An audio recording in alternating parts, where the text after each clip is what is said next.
Mesdames et messieurs, bonjour. Aujourd'hui, je suis avec le magazine Lifestyle et j'interviewe Nounayo Akadiri. Nounayo Akadiri, bonjour. Bonjour Kader. Alors, ça me fait plaisir d'être avec toi. Moi de même. Alors, j'ai quelques questions venant de tes fans et donc je vais me permettre de te les poser si ça ne te dérange pas. Déjà, j'aime pas le terme fan. Tu vois. Je préfère ma communauté. Ta communauté. Ça me va, ouais, donc, comme première question, Nounayo Akadiri. Ouais. Première question. D'où ou comment t'es venue l'idée de créer ta marque Wear Your Truth? Quelle est l'histoire qui se cache derrière cette marque? Merci beaucoup pour ta question déjà. Je t'en prie. Je n'ai jamais eu l'idée de créer une marque de vêtements. Oui. J'ai juste voulu transposer sur un t-shirt l'emoji de la rose que j'utilise le plus souvent sur ma page. Oui. Et du coup, je l'ai fait une fois, j'ai pris des photos. Et quelques 2-3 personnes dans ma communauté m'ont demandé si ces t-shirts étaient à commercialiser.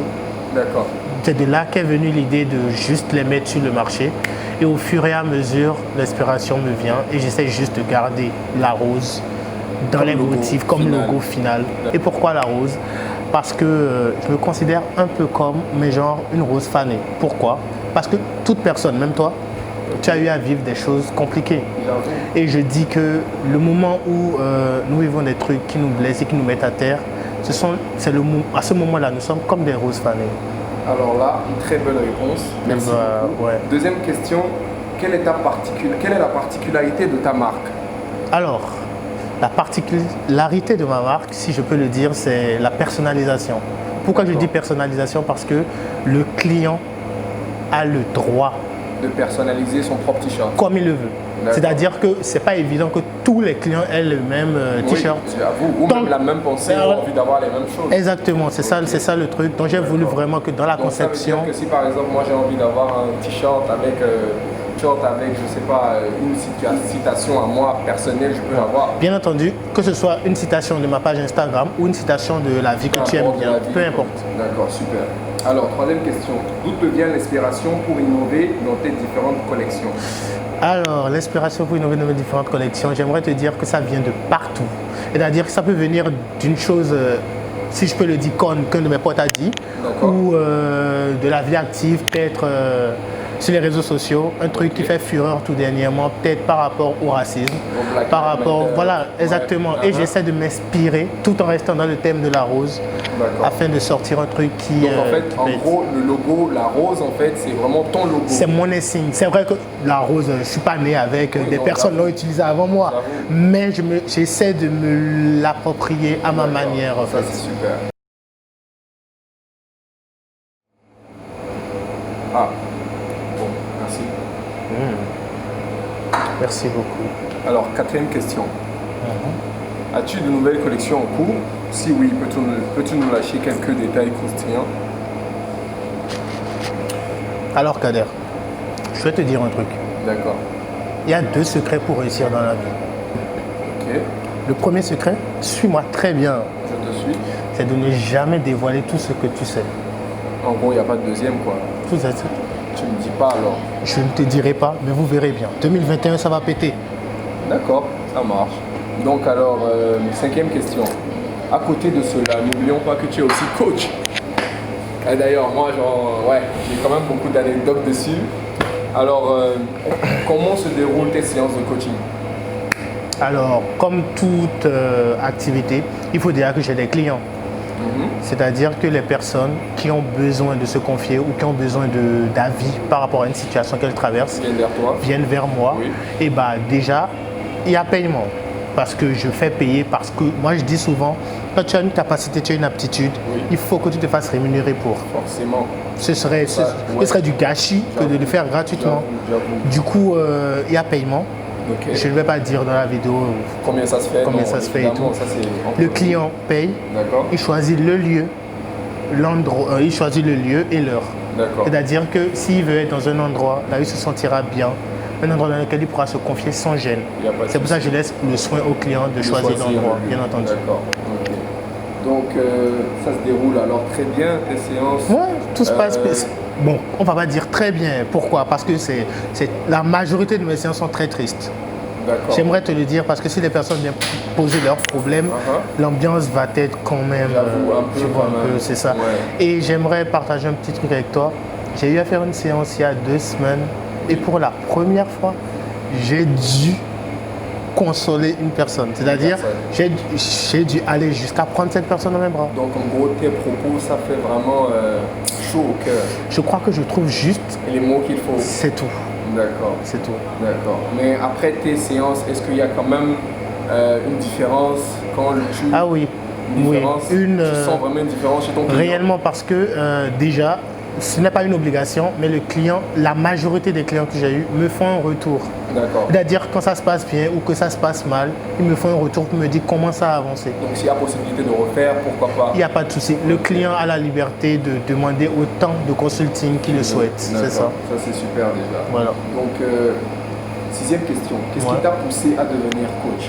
Très belle question. Très belle question en effet. J'ai pas voulu devenir coach. Ok. Ça n'a En gros, jamais. Tu n'as pas voulu créer une marque, tu n'as pas voulu devenir. Oui, en fait, j'aimerais te dire que tout ce. En fait, c'est super. Non, en fait, crois-moi, je suis sérieux.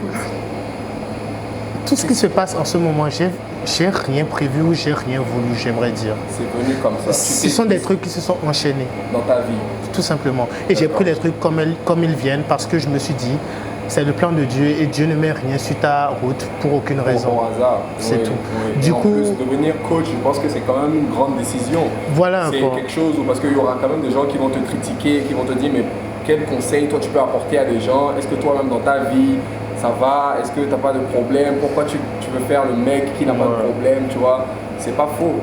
Donc, qu'est-ce que tu penses? Est-ce que tu as quelque chose à dire par rapport à tout ça? Si je dois donner un conseil aux personnes qui regardent cette vidéo, aux personnes comme toi, Moi, je t'écoute. parce que toi, tu es mon pote. Et je prends tes conseils. Du coup, il n'y a personne qui ne vive sans souci.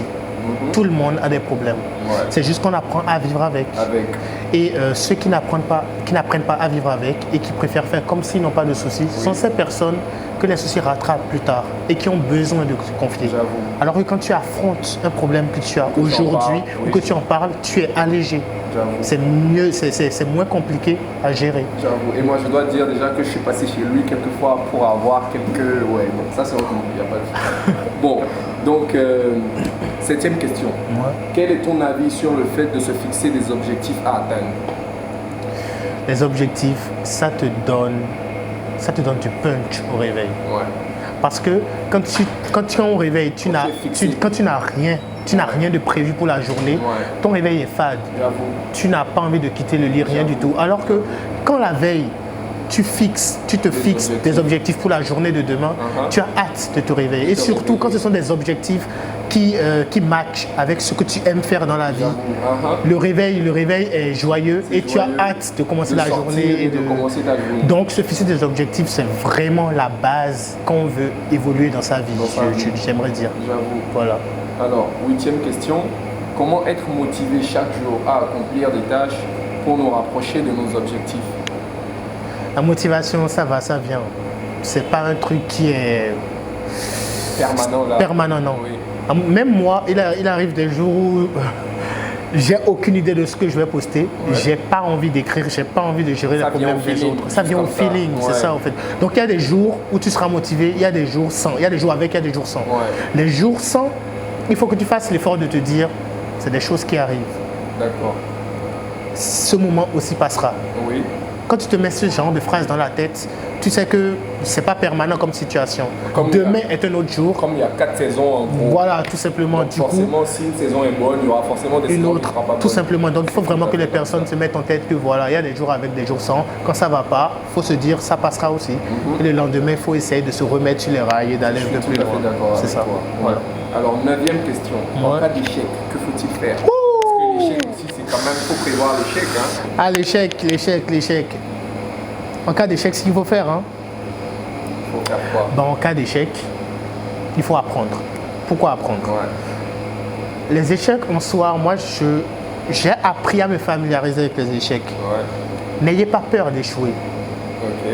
Parce que si tu n'échoues pas, tu ne peux pas apprendre. J'avoue. Il faut avoir fait des erreurs pour comprendre. Pour avoir des expériences. Du coup, les personnes qui ont peur de faire des erreurs, j'aimerais leur dire que c'est une grosse erreur. Je ne sais pas si je me répète. Bah oui. En gros, je disais tantôt, il faut que les personnes soient prêtes à faire des erreurs pour pouvoir apprendre dans la vie. On n'apprend que des erreurs. Les erreurs nous forgent. Ouais. C'est très important. Alors, quand tu échoues, prends une pause, Ok. mais n'abandonne pas. N'abandonne pas. Recule si tu veux. Recule si tu veux, mais pour mieux, Ouais. pour mieux sauter. En gros, L'échec est formateur, en gros, c'est ça. l'échec est formateur. Familiarisez-vous avec l'échec et vous verrez que vous en apprendrez que plus. Ouais, j'avoue. Ok. 10e question. Enfin, c'est pas une question, c'est plus un jeu. Quoi? Un jeu. Un jeu. Un jeu. C'est un jeu. Ah, mais d'accord. moi, je vais te poser le jeu moi-même. Alors. C'est pas gros- des maths, hein? Non, c'est pas des maths. Ok. En gros, c'est la mère de Marie. Elle a 4 enfants. Nord, sud, est et... Ouest, Non. nord, sud, est, ouest. Je répète, c'est la mère de Marie. Elle a 4 enfants. Nord, sud, est et... Oh le bâtard! Le quatrième On enfant, coupe ça. le quatrième enfant c'est Marie. Ok, deuxième question. Oh le bâtard! Faut que je vois un coup ça, bon. Bravo, bien joué. Attends, on va le laisser boire un coup vite fait. C'est une défaite. Et quand il y a des défaites, On assume. là c'est ce que je disais tantôt. Donc, on va au reculons. Deuxième question. Tu es prêt? Ouais, c'est parti. Ok, tu as un bâton de 30 cm. Chaque jour, il faut que tu coupes ce bâton de 10 cm. En combien de jours tu auras 3 bâtons de 10 cm? 3 bâtons De de 10 10 cm, Oui. sachant que chaque jour je dois couper de 10 cm. Exactement. Et de base, tu avais un bâton de 30 cm.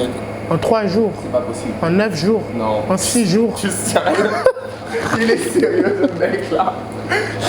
Attends, reprends s'il te plaît. Tu as un bâton de 30 cm. Chaque jour, tu dois couper le bâton de 10 cm. En combien de jours tu auras 3 bâtons de 10 cm? Ah, ok, d'accord. En combien de jours j'aurai 3 bâtons De 10 de cm. 10 cm? Ouais. Le bâton fait 30 cm. En 2 jours. Ok, c'est bon. Alors merci. C'était Yannick Youmounayon à Kadiri. On était dans le magazine Lifestyle et moi c'est Kader Domingo. Merci à tous d'avoir suivi la vidéo avec nous et on se voit. Ciao.